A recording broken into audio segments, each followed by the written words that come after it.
Well, you guys, today we're taking a look at don't build an SFF PC until you know these 10 things. Small form factor PCs look amazing, but building in one without planning can turn into a nightmare. In this video, I'll cover 10 things you must know before building a SFF PC. So the first one we're looking at is case compatibility. It's crucial that you get this right because every millimeter matters in small form factor builds. Also, GPU length, thickness, CPU cooler height and PSU sizes are really important as well. Now the case in this video is a Thermaltake TR100. It's a compact case, but it does allow you to have a full length GPU. So it's important you get this size right. Check for clearance, check for also adequate cooling for that particular GPU. You can head over to the case manufacturer's website.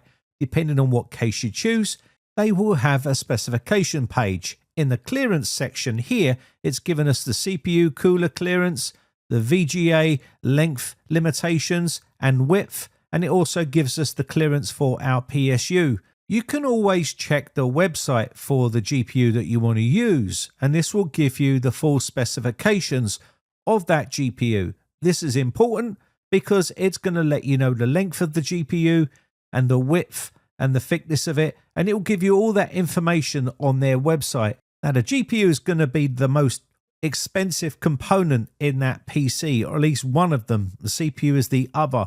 So the second thing you want to make sure is cooling. It's important that you have adequate cooling in your case. Limited airflow equals higher temperatures.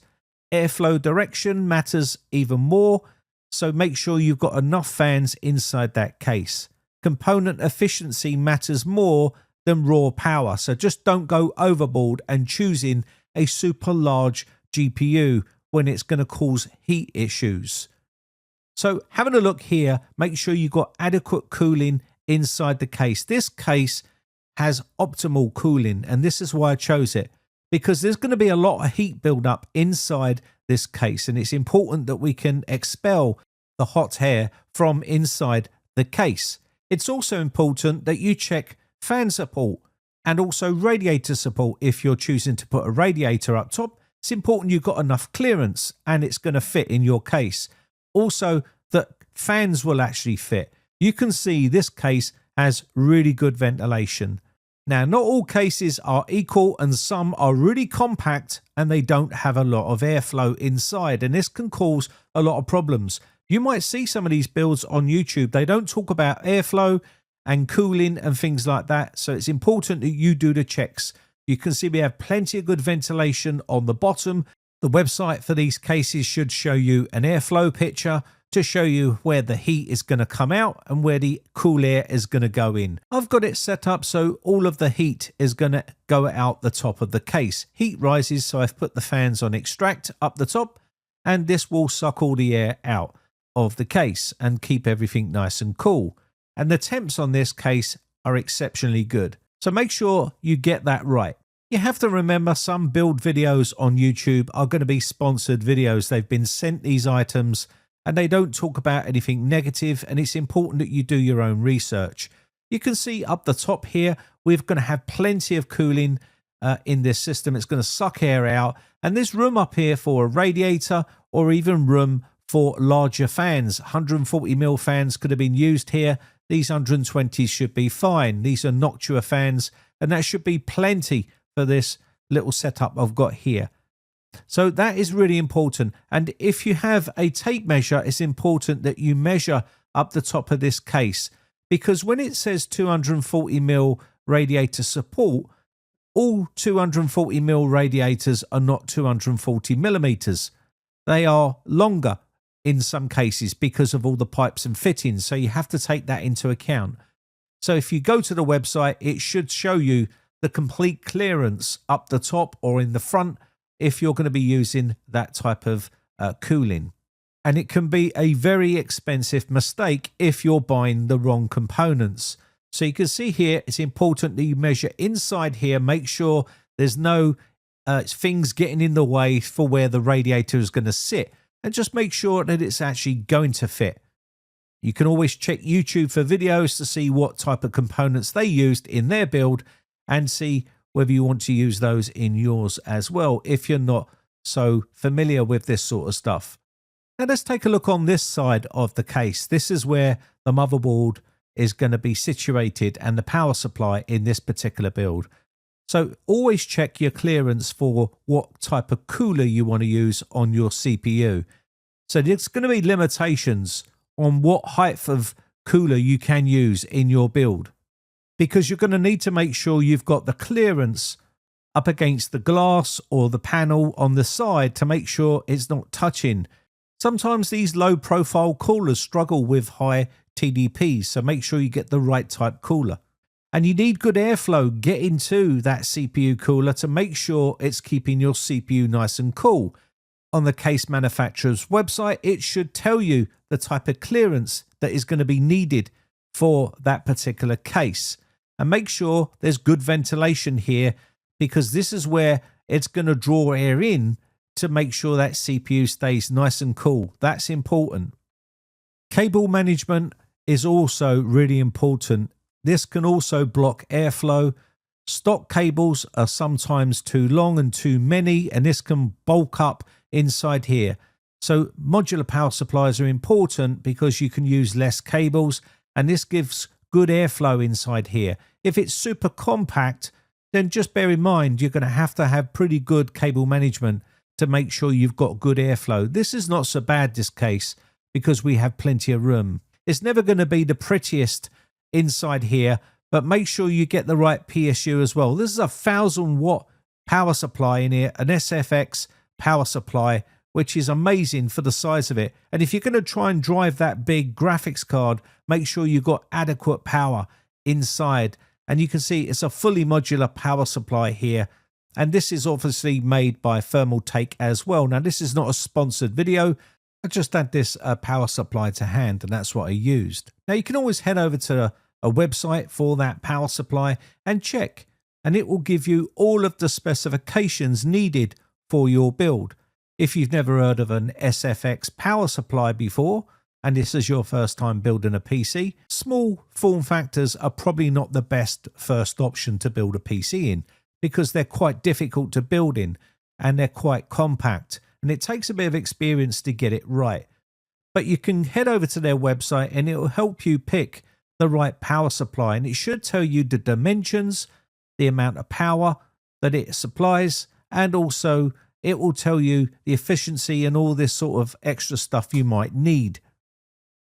And you can cross-reference that with all the other parts you put in there to make sure it's perfectly fine for your needs. This is probably a bit overkill for this build, but you get the general idea. Should tell you the PSU length that is required on the case website as well. Now, another point I wanted to bring to your attention is in this build, we obviously have an ITX motherboard. Now, ITX motherboards have a trade-off, and that is only 2 RAM slots. You're only going to have 2 RAM slots on here. These ones are actually sewed in memory, as you can see. They're not the full-length ones. You get limited fan headers on here as well. And you may have to use this extension cable that goes into your PCI Express slot here, which routes the card round the back. And some people don't like using these. These are another point of failure. But again, you're going to have to use this in a small form factor build. And that is just basically how this is going to work, unless you choose a different type case. So taking a look at this board here, now there's different types of ITX boards that you can buy, and I will show you the difference between this board, which I reviewed the other day, which has a surface mounted CPU. It's a Ryzen 9 processor, and it also has some other limitations, but it is very affordable. On the left, we got a standard ITX motherboard. This is from Asus, and you can see we have full-length memory modules on here. There's quite a few more headers on this board, i.e. Type-C connection. On the right-hand side one from Minisforum, there is no Type-C connection. On the left-hand side, we do have some ARGB on there, whereas on the right, we don't have any ARGB support. There's also a cooler mounted, and this is because it doesn't have any socket. It has a surface mounted Ryzen 9 processor on the actual board. But on the left, it has a socketed chip, which means we can put a processor in here of our choice, depending it's supported with that motherboard. You can check the specifications as well and make sure it has all of the known features that you need for your particular build. And you can check on the website and it will tell you exactly what is on that board. And if it meets all of your requirements, then obviously that board is for you. But just make sure it has enough M.2 slots and what types of M.2 it supports. Make sure it has the right Ethernet port, the wireless and Bluetooth support, and a bunch of other stuff like Type-C connection, USB connection, and other things like that. It's important that you get that right. Minis Forum, which I did a build on that build itself, has a Ryzen 9 8945HX processor. That's 16 cores and 32 threads in there. It also supports DDR5 5200 MHz up to 96 gigabytes in memory size. So there's plenty of options there. It does have two M.2 2280 PCI Express 4.0 ports on there, which you can use. And it gives you the full specifications right here. So always check the manufacturer's website to make sure that it has all of the components on that board that you need for your build. If you need a lot more USB ports, make sure that you get one that has more. Expansion slots on the back, you can see we do have 3 expansion slots for the card here. And you're probably going to find that the cost is more expensive for these ITX builds. So just bear all that in mind when you're building and parting out your PC. And just remember, when you're building your system, some parts may have to be installed first before you can continue on with the next part. You may also need to remove parts to install others, and dry fitting sometimes saves this frustration. So building in a small form factor case like this can be challenging if you've never built a PC before, but don't be deterred. There's plenty of videos online that show step-by-step guides. Now, I did a full video build on this, so you can check out my channel if you haven't seen that yet. But hopefully we've covered all of these 10 points and more. We probably covered way more than 10 in this video. So I hope this video helps you out. My name has been Brian from briteccomputers.co.uk. If you've got any questions, then leave them in the comments section down below. Also, a big shout out to all my YouTube members. I really do appreciate the support, and I'll catch you in the next one. Bye for now.